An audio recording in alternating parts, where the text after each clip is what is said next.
Well, Adan, thank you so much for catching up with us. Typically a quieter time at West Hills this time of the season, but I know you've been in quite often over the summer period. Why is that? Well, I've just had my big injury, as some may know. Just trying to making sure I'm good for pre-season, back with the squad properly. So making sure my knee's all right, don't get any other issues in any other areas. So work over this time to make sure I'm good for the season. Yeah. Tell us about that injury. It was an ACL injury suffered, I suppose, almost a year ago to the day almost. Yeah. So tough. Yeah, really tough. Yeah, really tough. So straight after when it happened, I actually thought I'd be all right. I didn't realise what it was. I just thought I'll be back training the Monday. But what happened was they said I got ACL, and then the most painful bit was obviously the surgery and the couple of weeks after that. So yeah, it's been a long, I think it's 10 months now. So about 12 months since I've last played a 90 minutes. But I'm good now. So good, ready to play. Yeah. I suppose especially frustrating was the timing of the injury, because you just played in that PDL final, won the game, were on a bit of a high from that, and you're looking to kick on, and it couldn't have come at a worse time really, starting to knock on the door again, and you think back to square one. Yeah, it was really a bit of an very annoying time, but it's football. I accepted very early what the injury was, and just thought it's happened to a load of people in our first team and a lot of others. People still play afterwards. It's still like there's no point feeling sorry for yourself. You just get on with it, make the most of the time, and I feel I've done that. Yeah. So yeah.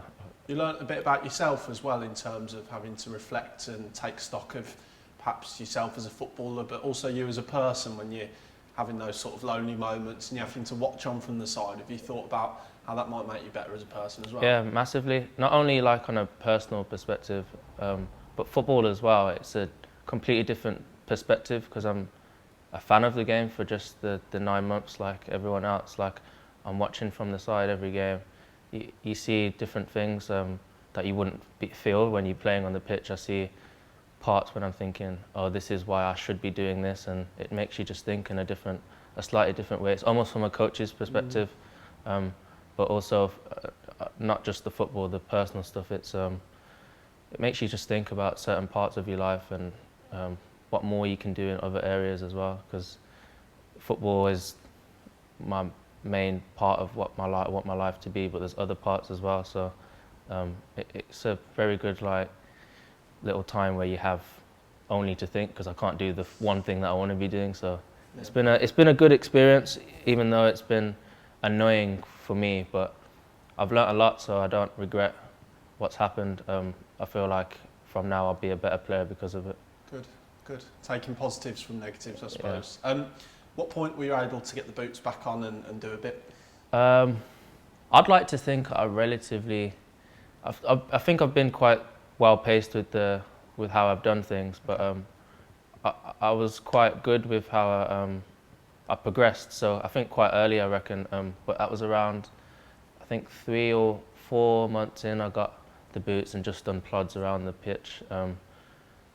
That lasted quite a while before they let me start kicking balls again. But yeah, I think because of the timing as well, because it happened literally as the season was beginning, it lined up perfectly with how the season was. If it was slightly earlier, I might have been begging, let me please play the last few games. But the fact that it literally lasted the whole season meant I could pace it well leading up into the off season. So I get a little bit extra time to make sure I'm good for this season now to go. Yeah, and I suppose fast forward to the present day, we've just seen you out on the pitch doing a bit with Darnie and the boys. I suppose those sessions are good for you, aren't they, at the moment? And we'll be seeing you do those a lot more often as you sort of build your way back up to full fitness. Yeah, it's like a good little transition, because I've spent the majority of the last few months alone. There might be every now and again an injured player out with me, but I've spent it mostly alone with the physios doing my own rehab. So these small little sessions are good to build it back in, and then I've done a bit with the squad at the end of the season as well in training, but this is like a good little warm-up back into the pre-season where everyone's back together, so it's a good little period for me to get some training in. Yeah, of course, and we learned not too long ago of the news that you signed a new deal. You'll be with us for another year with an option. Tell us how important that is for you and what this period of time now means for you in your career. Yeah, it's really important. As in, it's thanks to the club for for giving me another year, because obviously I know a lot of players after this sort of injury don't usually get that, so it's an important thing that I have this as a sort of security, which they did offer to me quite early, so it's thankful for that. So I just had to focus on getting fit, and then for this season, just looking for a run of games and then doing the thing that I know I love doing, which is scoring goals. So that's what I can't wait to be doing, really. Of course, and just finally, do you take a bit of heart from watching on and seeing many young players here at Birmingham City being offered those opportunities? I mean, we could count for a long, long time how many players have come through and had chances as young lads, as young local lads as well. That's what you're sort of looking to do now, isn't it? Yeah, hopefully. Yeah, I'd love to play for this club, get some games in. Obviously, I don't know what the season will hold yet, but whether it's playing here or playing elsewhere, on loan or whatever it is, the thing I'm most looking forward to is just being back out on the pitch and hopefully getting a decent run of games, because I know with a few I'll definitely get some goals. So yeah, of course. Well, it's great to see you back out there, yeah, Adan. appreciate Good luck it for the rest of the season. Thank you.